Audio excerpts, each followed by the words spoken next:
Hello and welcome to the Patty Pod, Season 2, Episode 10. It's your boy, P. Brooks, Patty Nightmare, Brook Dog. Glad to be here. It's Sunday evening. It is November, 12th. We're coming to you live from the bedroom. Just at the start, I want to say sorry about all the noises last week in the last episode. Actually, last episode, I should say. It wasn't last week. There must have been some kind of new software update for the Voice Memos app by Apple. It was picking up every little touch of the phone as I was scrolling through the notes. I do have notes for the Patty Pod. Some of you think this magic is just me riffing, just me like a jazz musician improvising. I do have a few notes that I jot down, and I was just touching the screen to scroll through there, and sure did sound like paper shuffling or something, so sorry about that. We should be back in business now. I am not touching the phone. I've got my notes on the laptop because the Patty Pod is synonymous with professionalism. Maybe we'll call it the Professionalism Pod from now on, and that's what you guys are here for, I know. You guys want me to be sounding clear. I know that's more important to my audience than any kind of funny story or, maybe sort of insightful comment or something like that. I know people, first and foremost, it's about the sonic quality. So hopefully we got that all settled. Had a good couple of weeks. I am going to pause for a sip of coffee. That's the professionalism goes only so far. The executive producer might speak to me about that later. I could hear from the CEO. Sales guys will be all over me, the ad sales guys. But you know what? When you're an artist and you have a vision, you got to stick to it. You got to stick to your guns. That's a quick little segue to the language corner. I used to hear that one as a boy from some of the sturdy, rugged men up in Duluth. Stick to your guns there. Gotta stick to your guns. Love that. We don't say that anymore. Perhaps given, the situation in the United States in the last 30 years. But in any case, kind of miss the idiom. I do kind of miss the mentality.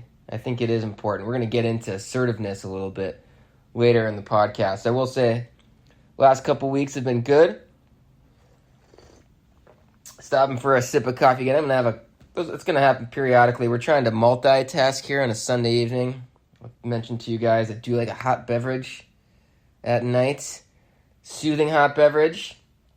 Once I put down the booze, those many years ago, I got a tip from somebody about a hot beverage, and I found it soothing. Kind of takes the edge off. So I have a little decaf coffee every night, and we're trying to squeeze that in and do the podcast. 2 birds with 1 stone. So yeah, it was a good couple weeks. We had Halloween. Halloween was a success, I would have to say, at my school. Kids sort of starting to anticipate what I'm going to dress as. They seem to like my costumes. The first time I dressed up, I was a banana. I had a giant banana costume. It extended up beyond my head. So the kids came and they had a banana teaching them that day. They got a kick out of that. The pressure was on, though. Yeah, I maybe set the bar too high the first year. I should have saved that for maybe a couple of years in. But the next year I came back as a bag of fries. That seemed to go over fairly well, too, sticking with the food theme. So I'm no dummy. I know when I don't, why. What was my dad had a sign in his office that said, if it ain't broke, don't fix it. So I took those words to heart, as every 6-7-year-old boy does. That's normal to really drill down on the management principles as a 7-year-old. But in any case, I've always kind of stuck to that. I had that in my head, and so I had to go with the food theme again. I went with a burrito, kind of a life-size burrito. The kids seemed to like that. One of my students from last year, who was still at our school, asked me who my costume dealer is, or who my, I think that's what he put it, my costume hookup or something like that, so that was fun. Good day at school. We had a little parade of costumes. The kids got tons of candy. And treats. I brought in donuts, and my co-teacher, who is from China, brought in some Chinese treats. So they got stuffed full of treats. We watched a movie. They had a pretty darn good time. I hope they have some good memories of Halloween in elementary school. I know I used to love it at my school. I got to go trick-or-treating with my niece. That was awesome. And she had gone with her brother and her dad, but she wanted to do a little extra extension to bag some more candy. I can't say I could blame her. That was where my head was at as a kid. Some of these kids in my school don't go trick-or-treating. I'm concerned greatly for them and for where their heads are at. I was trying to advocate they do it, especially the ones that are in 6th grade. I said, boys, you're bumping up against your last years of being able to do this. Be socially acceptable. Like, take advantage. I don't know what's going on there. Maybe some of the kids didn't have the chemical dependency on refined sugar like I did as a youngster. My parents were pretty strict about treats, so any chance I got to get one, I jumped on it. But that was the way it goes. So I was pleased to see my niece getting after it. We had a fun time. We went for about a half an hour.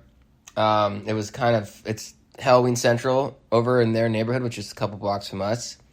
There's a house down the street that does an incredible job of decorating. The guy's involved with Broadway, and so he must have some access to costume department or something. His home is covered in Halloween decorations, skeletons climbing up the side of the house, ghouls and goblins and zombies and all sorts of animatronic things, and it's pretty cool. So it becomes Halloween Central. So I was at my sister-in-law's house passing out candy. They were just hordes of kids, so it's fun. It's a good time. So that was good. Successful Halloween celebration. We're moving into November. We're into the heart of report card season, and we've muscled through the majority of the work last week, so I'm very pleased to report that I had done some prepping of lessons, and that actually extended longer. Those lessons actually lasted me a while. I could break them up into a few different sessions. That was a blessing in disguise because I didn't have to do as much of lesson prepping as I normally do, so it saved me some time for the report cards. That was great. So we're kind of through the thick of that. Hopefully we'll be wrapping that up soon. It's getting to be the holiday season. I love this time of year, especially when we get through the report cards and the conferences and the late nights and all that. So it's starting to feel kind of festive. I am having a birthday party at the dance place that we go to that I've mentioned before. It's called the Bell House in Brooklyn. They have the 90s dance party like it's 1999, which has got 90s and 2000s dance hits. I'll talk about that in a bit, but another one's coming up in early December, and I'm planning to have my birthday party there, so just started to get the word out about that. I did invite a whole bunch of people from my hockey groups, my roller hockey group, and my ice hockey crew, so I'm hoping we have a good turnout. I think it's going to be pretty fun. I'll be dancing a lot. There's also a big space that's just kind of a bar. So if you don't want to dance, you can just hang out and have some drinks. It's a very chill place, very kind of bare bones. I mean, they have a big kind of barn-like area. It reminds me of Footloose.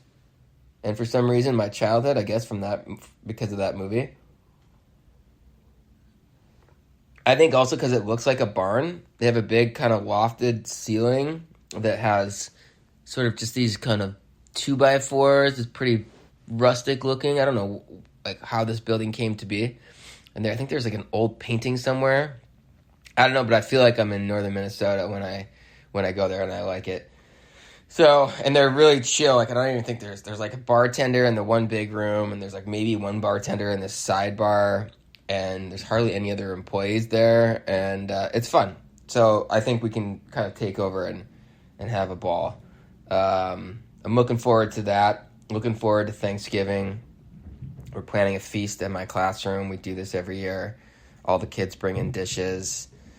And we basically spend the afternoon eating and watching a movie. And it's great. The kids love it. It's really quite gratifying. It's joyful to serve them because they get very sweet.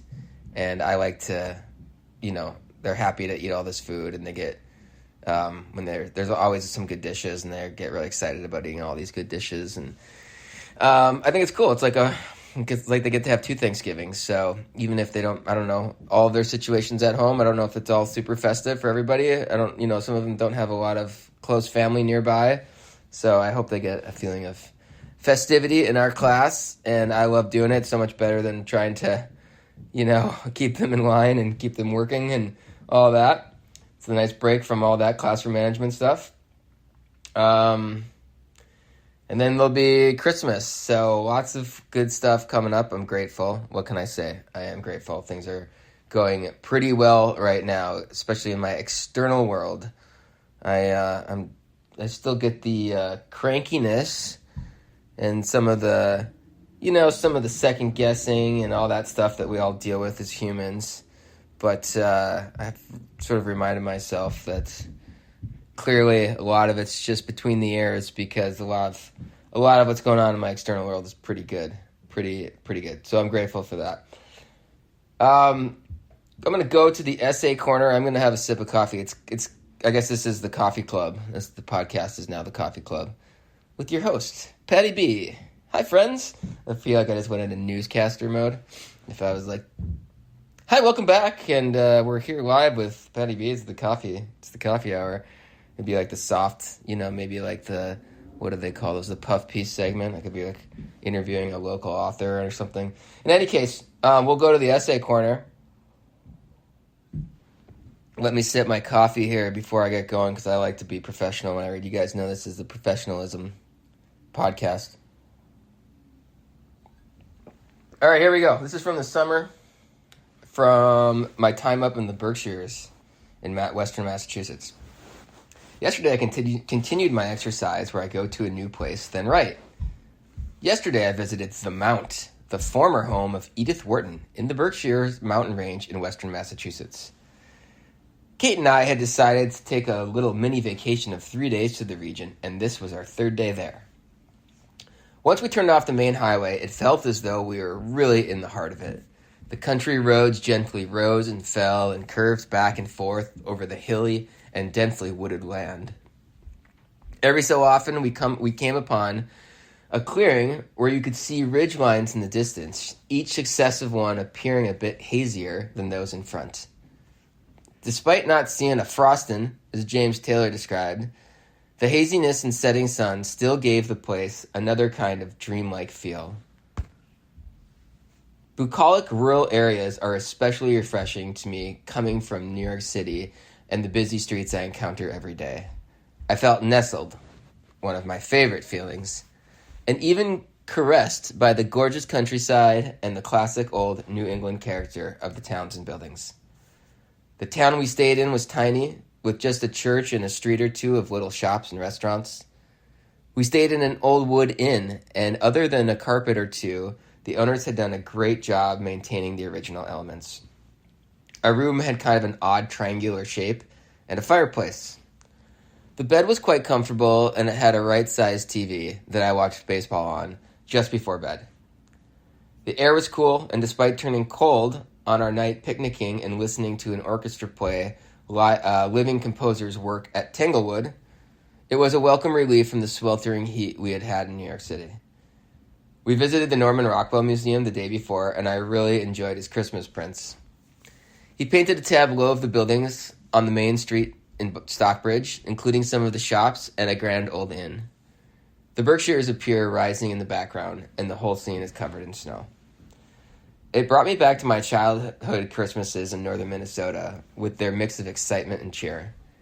You could practically reach out and feel the spirit with all the twinkling lights and warm greetings among the scent of pine and the piles of snow. I loved how it started with Thanksgiving, really, and then the decorations that would go up soon after. I loved seeing it extend from school to shops and businesses and to the homes of my friends and family. I think it's good to get swept up in the season, even if you don't like the commercialism or the religions associated, or if your family didn't celebrate one of the holidays. The well-wishing and glad tidings are so often truly earnest and heartfelt. The joy is palpable, and really, it's meant for everyone. So that was the essay corner. I went to MoMA today. This is my third trip to MoMA since the summer. I spent 5.5 hours there today. I think I was probably about that much time on my previous 2 trips. I'm a very slow museum goer. I read everything. Maybe I read too much. Sometimes I feel like I just need to experience it. But I find modern art almost indecipherable if you don't have a little context. I think especially if you have a brain like mine, which is sort of a philosopher type or like a maybe even an attorney type. I see students like this. They don't see the most common answer. They see all the possible answers. And I was like that as a kid, I think. And so if you show me something, I can say, well, I could see it as this, I could see it as that, I could see it as that. And sometimes I miss kind of the obvious associations. But I think sometimes you have to be taught the associations and you have to be taught the context that this person is working in. Because every major artist is aware of art trends of their time. And many of them are aware of art trends that pre-existed them. And a lot of what they're doing is something that's different. That's why they're recognized. And different in a certain way.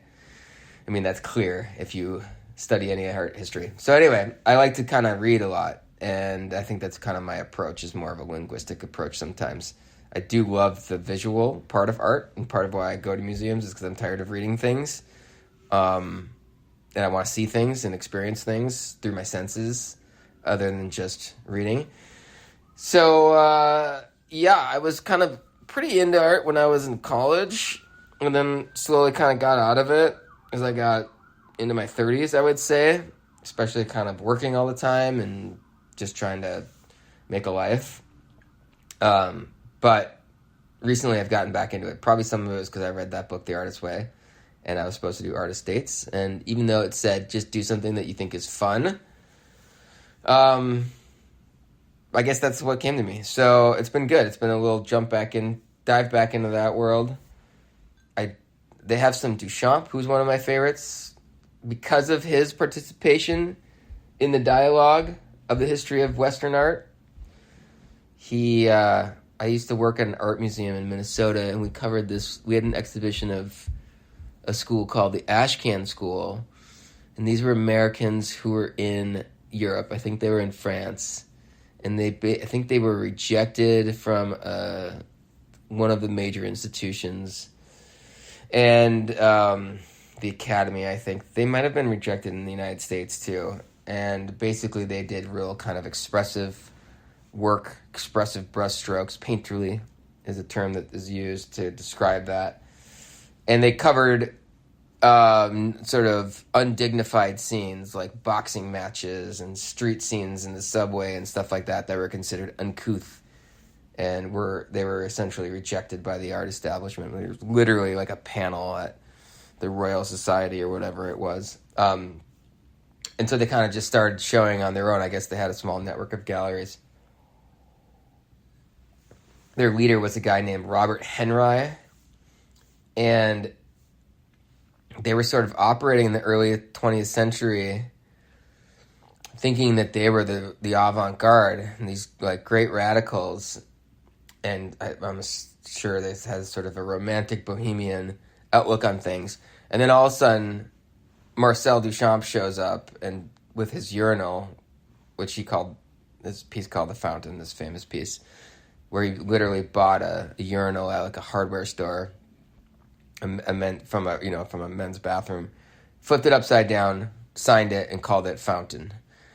And that was just like, you know, way out of the context of the art world, who thought that if you just were a little bit expressive with your brushstrokes, you were crazy. And all of a sudden this guy brings in a urinal, and I thought that was just so game changing, to use a tiresome phrase, that it was just such a move. It was such a master stroke, and it was so outside the box, to use an even more tired phrase. But I just, I guess that's one of my approaches to art, is sort of the I guess people called him a philosophical artist, and I guess that's sort of my orientation, and I see it as these ideas, this kind of a play of ideas, and so I thought he made quite the play. And so I love him. I also love Robert Rauschenberg, who was kind of breaking away from abstract expressionism. That was another major movement, that came in the 20th century. So after Duchamp did his thing, and the Dadaists were kind of doing their thing, and then there were the surrealists, like, of course, famously, Dali, and they're sort of delving into the psychological and Freudian ideas, and then abstract expressionism came, and they were all about, breaking from any kind of figural representation, but they were very serious. And then people like Duchamp came, and they started doing some things that the abstract expressionists were sort of against. The abstract was against their dogma. And I don't know, it was lighthearted. They introduced sort of recognizable figural things back into the art world, albeit not pictures, not paintings of figures, but actual objects, found objects, things from the street. They had one of Rauschenberg's most famous pieces had an actual quilt and a pillow that he painted on, and he had another piece that had a stuffed bald eagle and a toothpaste tube, and then he he'd affixed to a canvas and painted over, and I don't know, just some of the imagery that he used. He used to do silk screening, and he silk screened images like a picture of JFK next to a rocket ship. That's in one of his most famous works. That I was sort of a child of the 20th century, so that stuff was just really struck a chord. The sort of repurposing of these super identifiable and powerful images. And also relatable, bridge this gap immediately between art and life that almost anybody could experience. And I guess I'm mainstream enough that it just found that sweet spot for me, between the kind of the new way of looking at life that art can bring you, and also, but in a way that isn't such a stretch that you don't have to spend a semester studying to understand. So it was, I liked Rauschenberg. I'm reading a book about Rauschenberg. I saw some of his work at MoMA this summer, and today I went back and looked at it again. I wish there was more of it. He's based in New York. He has a foundation, or I think there's an organization that I think they operate out of his old home and studio, but I wish there was a Rauschenberg museum. That would be amazing. From what I can tell, there's a few museums in town that have some of his work, but it'd be awesome if there was sort of a dedicated space. But maybe I'll look more and see if I can dig something out. But anyways, MoMA, it's fun. Of course, they have lots of other 20th century artists that I like. I like Jeff Koons. People don't love him. Some people see him as too capitalistic or too hedonistic. I don't know why, I've got a soft spot for anybody that's a little bit poppy. Because even though I can see those critiques, I just think that the art world can take itself too seriously.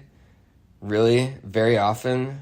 I think some of it's a reaction to being overlooked, perhaps, or being discounted as weirdos or made fun of, or, it's just an old trope, but like the kind of socially awkward artist that maybe wasn't super popular as a kid, and then they grow up and they find this talent and they're celebrated and they want to be sort of, I don't know, better than everybody else.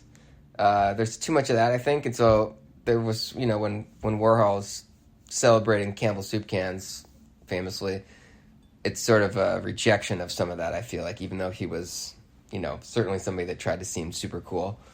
But the artwork, I think, is a bit of a rejection of that. And I think the Jeff Koons is as well. He's done all kinds of very relatable images. His first major work was just a series of vacuum cleaners, and he was talking about, I saw an interview, he was talking about the newness of them. They were brand new vacuum cleaners that he put in a case. And he did one where he submerged a basketball into an aquarium. And he also has these famous sculptures where he's taken balloon animals, like a balloon bunny, and somehow made it in stainless steel, I believe it is, or some kind of metal, chrome or something. They're very captivating and playful, so I like that stuff. Rauschenberg's got a lot of that.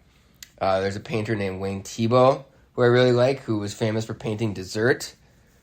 All kinds of cakes and pies, like you would see. It reminded me of being a boy and going to Perkins, and they would have this big glass case that had sort of, I think they rotated this glass rotating discs that had huge cakes, German chocolate cake. I think that's what they called it. Or I want to say, I think it was German chocolate, the kind with the coconut, regular chocolate, and they'd have all these huge, these banana cream pies and lemon meringue pies, and I would stare at that as a kid. It was a bit of a sugar junkie, as I mentioned, and anyway, I love Wayne Thiebaud. Like, that's his whole thing. He paints pie after pie, cake after cake. It's great, it's great. I also do like some of the abstract expressionists, like Mark Rothko, who would just do these big field, I think he called them color field paintings, where it would just be a big, block of blue, and then towards the bottom there'd be like a little shimmering yellow, and he would talk about the spirituality of that, which I love and I can totally get into.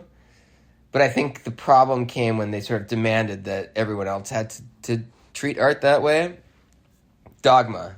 That's always the problem. I'm going to talk about dogma in a little bit. But anyway, so had a good time at the art museum at MoMA. I went to PS1 last weekend, which is their more contemporary space. MoMA is really about modern art, which is really more about, I would say, 20th century art in contemporary art, seemingly now, right? The art of today and maybe the last 15, 20 years. There was some pre-20th century modern art, but the focus is really on the 20th century. In any case, I went to the Whitney a year or two ago to see their biennial, their 2-year review, which they do every 2 years. Contemporary art's hard because there's so many different people working in that space, and you don't get the same names coming up over and over again, so it's hard to kind of see the trends. But I had said in the earlier podcasts, a lot of the stuff in the Whitney Biennial was really pretty dark because it was coming out of COVID, so it was almost kind of too hard to enjoy. But it's still cool to see. I think it's hard for, I'm sure, art writers and collectors and curators and museum directors and all that to keep up with, try to identify what's going on today. But I'm trying, and I'm kind of seeing some things, but I don't know today's artists as well. I wish I did a little bit more. I'm much more familiar with the 20th century people. But it was fun to go to PS1 to see a work that had almost the entire space was taken up by a I think he was a Thai artist named Rakrit Tiravanati. Tiravanata. It looks like Tiravanaja, but I think they pronounce it Tiravanata. Interesting guy. A lot of his work had to do with food. He did a couple of pieces where people made like Thai dishes, and they had a little party as like an opening. And he had some artwork, some photography. He did a bunch of artwork with, he would go on these trips where he would backpack, and he would, set all of everything that he was using backpacking as part of a piece, like the backpack and the tent and all this stuff. He did this piece, but the food piece, it was part of it. There was other works that you would look at, but then they would cook Thai dishes. And then when they were done, the dishes and the pots and the pans were sort of left out in other like bottles of beer, and he would sort of assemble them and stuff, and that was the piece, which was cool because I love Thai food. And I love the idea of food, and it's again like bridging that gap between art and the real world that I like. And I don't think that art should have to do that. I think that Duchamp really didn't do that, right? He was trying to like just do these crazy conceptual things. But I'm drawn to that because of that move. That was such like a great play. But I do like pieces where I can like really relate to my senses and relate to everyday life. So I literally have been craving Thai food since I saw that. And I had some. Actually, we have a great Thai place by us. I had the pad ki mao, or drunk man noodles. Such a good dish. So that was a little bit about the art world, my art adventures lately. I'll talk a little bit about dogmatism. It's a little bit of the spirituality corner. So there was this woman whose name is I think it's her last name is Off Klimt. I want to say I should look it up. Hilma Off Klimt, who I don't think I even knew about when I studied 20th century art. I don't think we talked about her when I took a course in 20th century art in the year 2002 at Macalester College. Great class, loved it, had a super good professor. And I remember like back then the thinking was that it was either Kandinsky or Malevich from Russia who were the first to be really true abstract painters. But it turns out it was Hilma af Klint had preceded them by like 10 years with this piece that they have at MoMA, or they have one of her pieces at MoMA. And she was a mystic, and she was what we would call now New Age. They think they had some other term for it, theosophy or something. And that's probably the best sort of general description of my faith, although I don't like it, and I don't like a lot of the terms associated with it. Apparently, she had some kind of a vision or she heard something that she thought was divine. She had like a mystical experience, and she was told to paint these.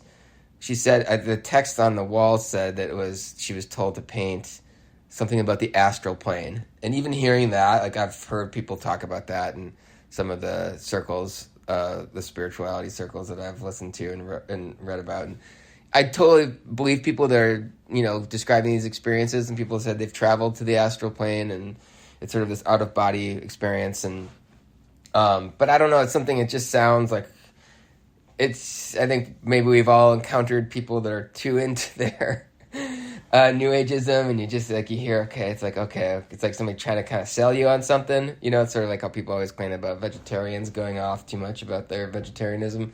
So anyway, but I think the problem is the dogma, and I've said this before, like the more specific it gets for me, like the more you're going to try to really get detailed analysis of some spiritual issue, kind of the less interested I am, the less I think it's applicable for me, I guess, at least.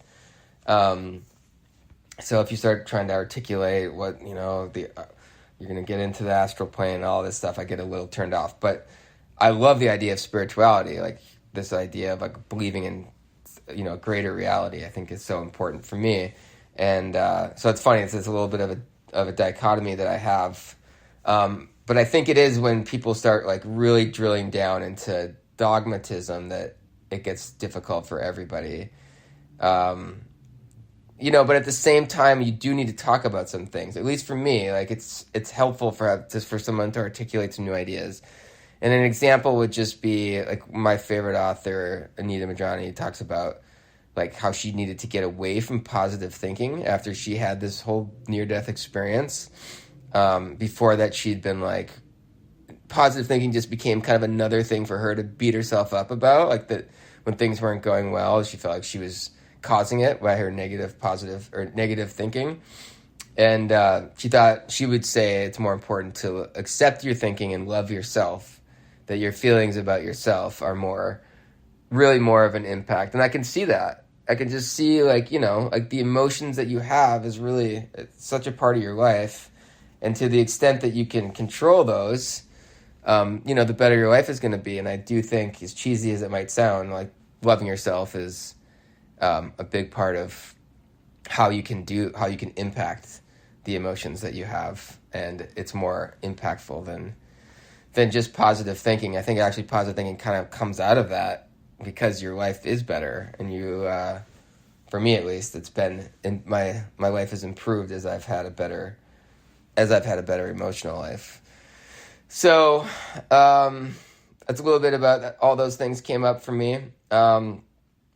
Speaking of lightening up, getting out of dogmatism, there was huge news in the sweater world last week. I was on Instagram and I saw this. I've been struggling for years to figure out what to do with a sweater or a sweatshirt on a hot day. Definitely experiencing this in the fall here, as it can be cold in the morning, but heat up in the afternoon.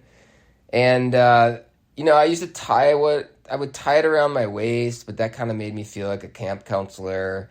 I tried draping it over my shoulder, sort of 1980s country club or a country club guy style. But then I felt like a country club guy, which isn't really my jam. I kind of felt like whatever the male version of Muffy is. So I never knew quite what to do. I would opt for the latter. I would tell myself that that's what, the men of the Mediterranean would do. But I never really felt comfortable with it. So for a while, I was kind of folding them the long way and draping them over my shoulders, sort of like a sack of potatoes. But I was on Instagram and I saw Lionel Messi, who I really do love watching play, even though I know very little about soccer. But he draped the sweater over the shoulder, kind of like country club style, but he took one of the sleeves and wrapped it around his neck like a scarf.